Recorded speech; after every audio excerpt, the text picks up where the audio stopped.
April essay on human empathy. Good morning. Let's have a happy day. I have not looked outside yet. I woke up at 3 and went to the gym. 3 men chatted around the lobby desk, 1 at the desk, and 2 crouching next to the short swinging door with a latch. I feel political, unfortunately, but I don't think it would be considered political if the mind were not prone to see 2 sides to everything instead of 1. The poet is able to talk about the one side. The reclusive poet holds out his whole life to not have to take stupid sides. But yesterday and last night bore spiritual fruit, like more love, more understanding about my neighbors and the outlook of a leader. What I do in life, I do it now. I do it whenever I wake up and act without fear. And no matter how many people I liberate by the appearance of my body, which is a signifier, I may never have half as many readers, or even 1/10 as many readers this year, and that shouldn't stop me from enlightenment. What I wanted to put into words this morning is the feeling I have when I look at my phone and notice trends that have to do with oppressed people. For the reality is that there are so many people living and dying every day, children undergoing horrible things around the world, people forced to act manly when they have deep-seated issues, and truly unempathetic people who have been given a platform on the internet to use their resentment to claim that they are righteous, that they represent a unanimous good, that if you don't support their cause, you might as well be dead.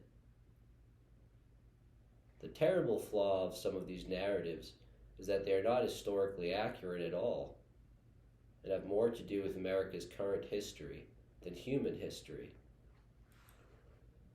So while the world is full of possibility, the activists of America seem to prefer argument, strife, and hatred because they highlight and feed the perspective that those without need what others have.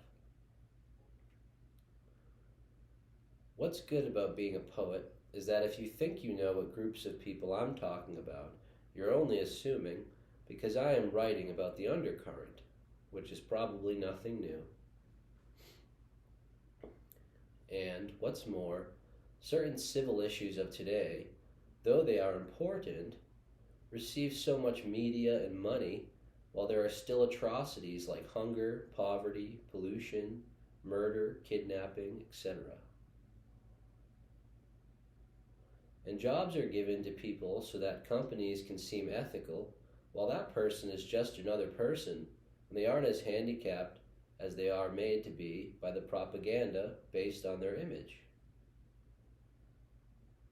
To understand that all people are finite, suffering, searching for peace, whether they know it or not, to consider for a moment how many people have lived and died, to understand how special and pure it is to be alive as one, is the basis of empathy.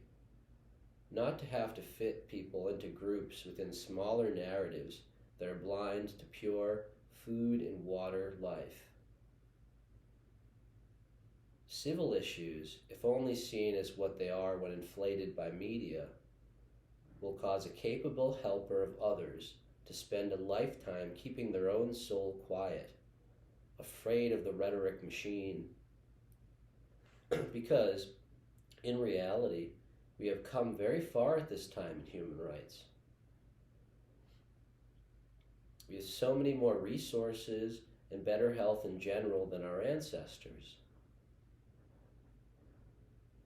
And imagine how many people are just dying, overlooked, choked up, silenced, and overshadowed, while so many are tricked to turn their attention to the outspoken who are claiming groups, who claim they are in a group and the rest of the people are oppressing them all the same, when really It is individual connection that we miss. And throughout the entire course of humankind, there have been peasants. I don't know. It's the morning.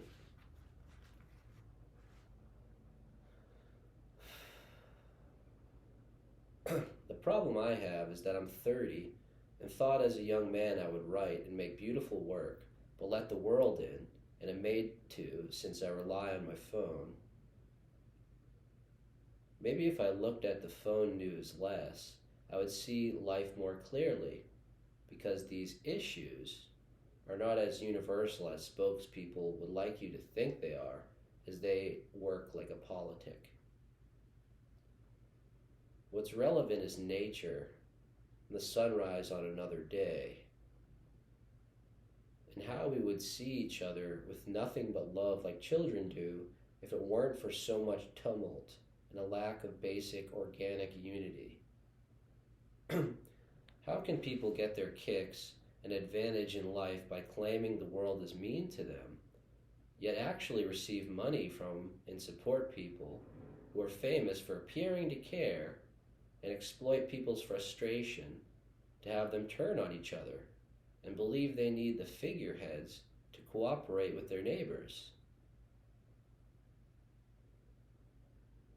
You can breathe happily, even if your neighbor wears glasses. Those with much keep pushing a boring illusion, the impending salvation, while true salvation is upon one on a good day, regardless of all the fluff. And the true intellect, a singular artist, has been alone and seen as problematic or out of touch because they keep the soul first, and the infinite soul is simpler, not political or elitist or anything. The Alpha and the Omega as a body teaches us all more than any of the noise. One cannot keep up with media. One learns about foreign countries by going there, and the current events and world affairs are always finding us that enemy. What about my brother, who hopes I succeed more than I do, as he checks his tasks? What about Esmeralda in her form-fitting dress on a clothes hanger until the day she meets a good man? I would sound better if I were to admit that I will always have things to learn.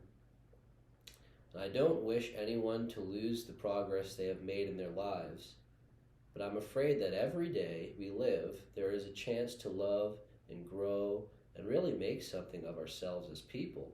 And this fact is overshadowed when we are told what is important by media.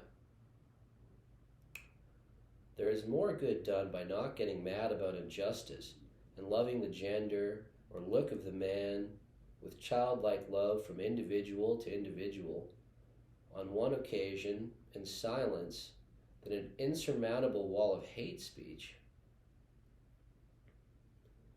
The single person is made to think that they need to stand aside and forget their own lives because this time is about a certain type of person and the morality is manufactured.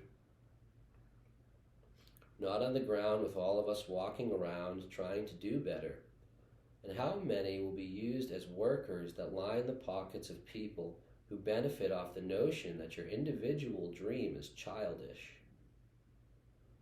and that the dream is a country like this, or a world like this, while we forget we are in totally different plots of earth. If a person reasons for themselves in a room, truly, they know that every day is new. And if they find God, they know that that relationship is beyond what they tell you being a good person is in media feeds. There's not pictures. You can't smell people through a phone. Their faces don't rest on your soul like after human hours in the same room. They weren't walking around 40 feet away just the day before, remembering the time spent confidently was far better than playing catch with one's own woe like it's personal and not general. Young one, when they tell you that you are not alone, that's not to say your experience isn't rich and totally unique. It's to let you know love for your fellow human brings us down from the sun height when everything is just inhuman. So what can I do today to share empathy? Well, as paradoxical as it seems, I think continuing to focus on enlightenment and believing in myself, seeing all people as myself, as a person who deserves peace and must reach harmony with what they want in their lives, this is how I need to walk around, as if there's others like me. And I can't be afraid of being misunderstood, and I can't put my love into small pockets and not keep loving everything. Supporting hate is so far removed from my way of life. And championing oppressed people while trying to oppress others who can't speak for themselves on the same platform is a gimmick. And I really wish that artists who think art is about their petty issues, not humanity, and history and existence, and the commonplace and stories, that it is about them. I wish they would quit because they are blocking the populace's view of artists who know art is striving to liberate the soul and the unconscious, or making a product that represents something deep, universal or local, human. A good artist works for the people. This time, like other times, is one where we are living. And that is what we need to understand. What we forget is that we have agency. Am I done being political now? I drink a cranberry and lime seltzer. I suppose I just dislike the internet feed in general.